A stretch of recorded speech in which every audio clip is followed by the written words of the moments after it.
김양록 전남도지사가 블루 이코노미 사업을 토대로 제2의 전남 발전을 꾀하겠다며 신년 포부를 밝혔습니다. 전남도 의회도 집행부 견제 기능을 강화하고 인구 소멸 등 현안 문제 해결에 적극적으로 돕겠다고 말했습니다.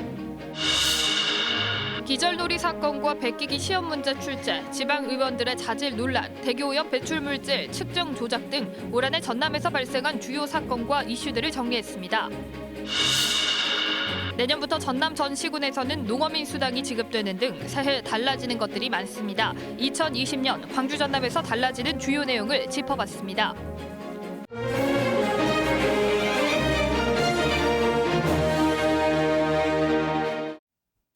이어서 목포입니다. 김양록 전남지사가 오늘 2020년 신년사를 통해 블루 이코노미를 본격 추진해 전남의 제2의 도약을 이루겠다고 밝혔습니다.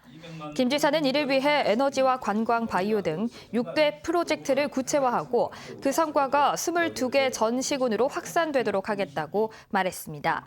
이용재 전남도 의회 의장도 신년사를 통해 새해에는 집행부 견제와 감시 역량을 강화하고 인구 감소와 경제 현안 등 힘든 도전이 기다리고 있는 만큼 신뢰받는 의회가 되겠다고 밝혔습니다. 어제에 이어 올 한 해 전남 서남권의 주요 뉴스를 살펴보는 시간입니다. 먼저 살펴볼 내용은 애물단지에서 벗어난 무안공항입니다. 개항 이후 줄곧 예산 낭비의 전형으로 꼽혀왔는데요. 이제는 사정이 달라졌습니다. 개항 당시 15,000명에 불과하던 이용객은 지난해 54만여 명을 찍고 이제는 100만 명 시대를 코앞에 두고 있습니다. 일본의 수출입 통제 조치로 일본 취항 노선이 없어지면서 올해 100만 명 돌파는 어려워졌지만 최근 괌 신규 노선이 취항하는 등 그 전망은 여전히 밝습니다. 또 광주 민간공항이 무안공항으로 통합되고 나면 국제공항으로서 면모는 더 견고해질 전망입니다. 하지만 광주 군공항 이전 등 갈등의 씨앗도 남아 있습니다. 무안공항이 군공항 이전 예정지 가운데 하나로 선정됐기 때문인데요. 무안 주민과 군의회 등을 중심으로 반발 여론이 거센 상황에서 전라남도와 광주시가 어떤 상생 모델을 만들지 관심입니다. 올해 전남에서는 또 어떤 뉴스들이 관심이 높았는지 손준수 기자가 정리했습니다. 한 학생이 친구의 목을 조릅니다. 의식을 잃자 얼굴을 수차례 때려 깨웁니다. 폭행 장면을 찍고 웃으면서 이를 즐기는 학생들. 지난 4월 전남의 한 특성화 고등학교에서 빚어진 이른바 기절놀이 영상입니다. 결국 가해 학생 7명 가운데 3명은 퇴학 처분을 받았습니다. 이런 가운데 학교폭력 사건 처리 과정에서 학교 중심의 학교폭력위원회의 공정성 시비가 잇따르면서 내년부터 학교폭력 업무가 교육지원청으로 이관됩니다. 목포의 한 사립고등학교에서 불거진 시험지 사전 유출 의혹. 시중 참고서의 문제를 그대로 베낀 데다 일부는 기호만 바꿔 출제한 사실이 교육청 감사를 통해 사실로 드러났습니다. 특히 이 시험 문제가 성적 우수 학생들만 쓰는 교재에서 출제돼 해당 학교가 상위권 학생들의 성적 관리를 해온 것 아니냐는 지적까지 제기됐습니다.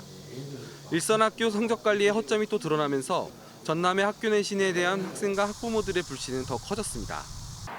올 한 해 지방의회에도 잡음이 잇따랐습니다. 목포시의회에서는 한 의원이 여성 의원에게 상습 성추행을 했다는 의혹이 제기됐고 내부 진통 끝에 해당 의원은 제명됐습니다. 또 최근에는 행정사무감사 기간 중에 일부 시의원들이 의회에서 무료로 예방접종을 했다는 의혹이 제기돼 경찰의 압수수색이 진행되기도 했습니다. 또 전남도 의회에선 가족 등이 운영하는 교육시설에 예산을 대폭 증행한 도의원 2명이 이해충돌 논란을 일으키면서 당원권 정지라는 징계를 받는 등 지방의원들의 잇따른 무리에 지방의회 무용론과 질책이 잇따랐습니다. 사고 발생 5년에도 여전히 신문 원인이 밝혀지지 않은 세월호. 선체 조사를 통해 세월호가 급선회를 시작한 뒤 1분여 만에 45도 이상 크게 기울었고 방향타 조작 장치의 고착 등 새로운 사실이 드러났습니다.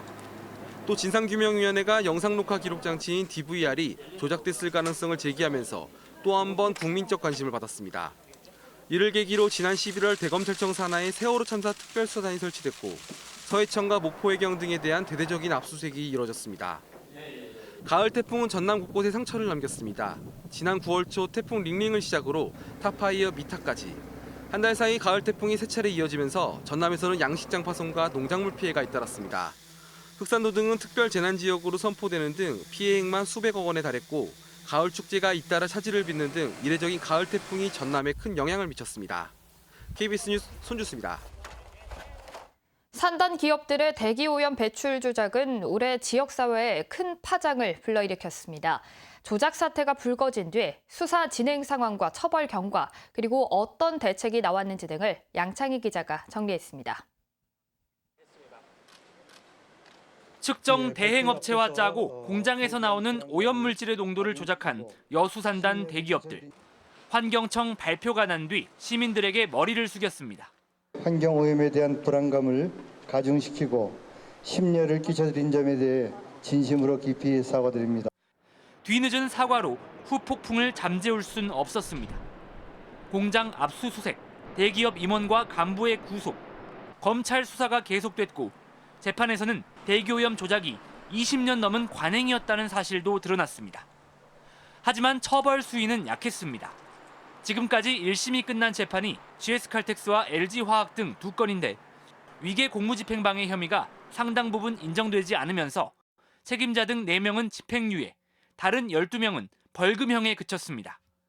대기업들에 대한 행정처분은 과태료 200만 원의 경고가 전부였고 대행업체들은 영업정지 6개월에 불복해 행정심판과 소송을 제기했습니다. 자가측정이라는 제도의 허점에 솜방망이 처벌이 조작을 불렀다는 지적이 잇따르자 대책이 쏟아졌습니다. 환경부는 대기오염 총량관리제를 전국에 도입했고 조작 행위에 대해 징벌적 과징금을 부과하기로 했습니다. 사업장은 국내 초미세먼지의 53%를 배출합니다. 점검과 관리를 강화해 위법 기업은 엄단 하되 모범 사업장에는 인센티브를 줄 수 있을 것입니다. 산단 주변 지역에 환경과 건강 조사가 추진되고 있고 기업들도 환경시설 개선에 4천억 원을 투자하기로 했습니다. 그러나 시민들의 불신과 분노는 사그라들지 않고 있습니다. 우리 여수 지역 경제 활성화 그리고 지역 일자리 창출 이런 이야기를 들먹이면서 참아왔죠. 참아왔는데 시민들을 이렇게 오랜 세월 동안 속이고 이렇게 수치를 조작했다라고 하는 큰 충격이었습니다. 법적 처벌, 도덕적 비난을 피하지 못한 대기오염 조작 사태. 환경청과 검찰의 수사는 2년 가까이 여전히 진행 중입니다. KBS 뉴스 양창입니다. 새해에는 광주시 모든 어린이집에서 무상보육이 실현되고 청년들을 위한 구직수당 사업이 재개됩니다. 전남에서는 전국 최초로 농어민 공익수당이 지급되는데요. 2020년 광주 전남에서 새롭게 달라지는 것들을 하선아 기자가 알려드립니다. 광주시는 복지 분야의 변화가 가장 큽니다. 정부가 지원하지 않는 어린이집에 다니는 아동의 보육료를 전액 지원합니다. 영유아 15,000여 명의 부모가 양육비 부담을 덜게 됐습니다. 어린이집 급식 단가는 기존 1,745원에서 2,260원으로 오릅니다. 출산 축하금과는 별개로 10만 원 상당의 출산용품 맏업박스도 지원됩니다. 장애아 전담 어린이집 통학 차량 운전기사에 대한 인건비 지원은 월 20만 원에서 100만 원으로 대폭 늘립니다. 미취업 청년들의 구직 활동을 지원하는 드림수당 사업이 다시 시작됩니다. 1,120명에게 한 달에 50만 원씩 5달 동안 250만 원을 지원합니다. 자동차 공회전 제한 지역은 광주시 전 지역으로 확대됩니다.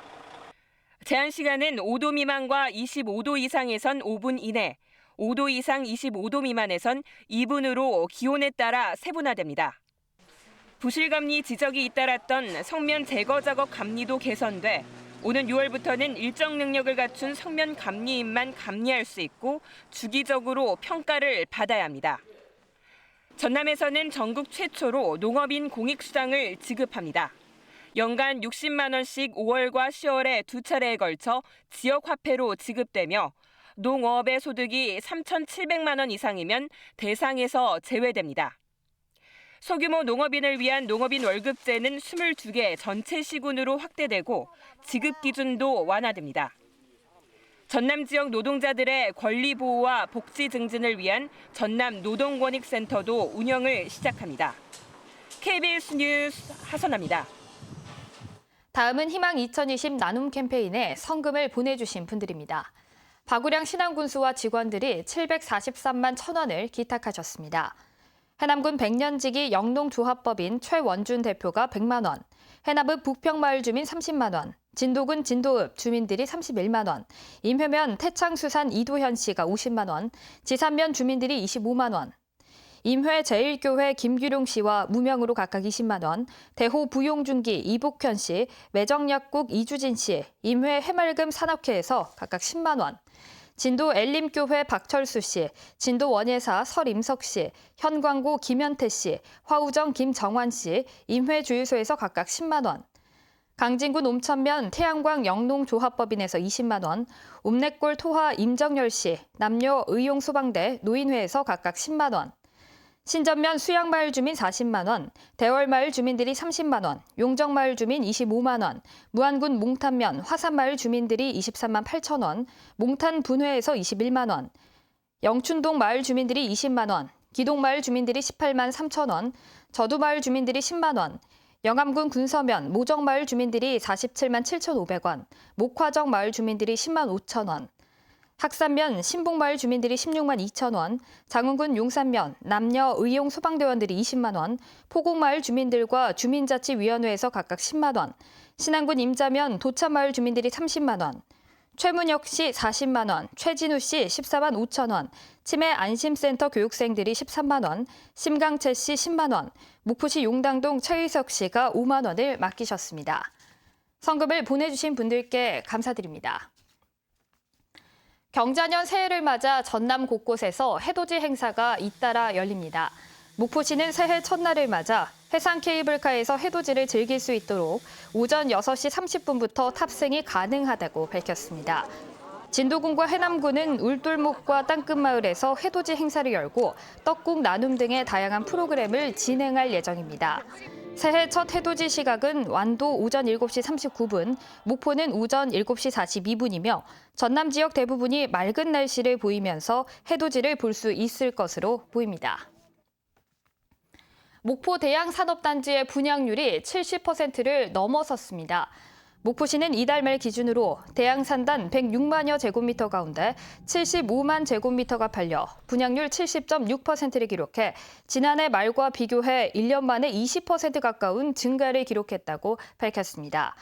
목포시는 또 지난 11월 대양산단이 국가에너지산업융복합단지로 지정된 뒤 에너지 관련 투자 문의가 잇따르고 있다면서 수산식품과 에너지 관련 유망 기업을 중심으로 기업 유치 활동을 전개할 방침입니다. 목포였습니다.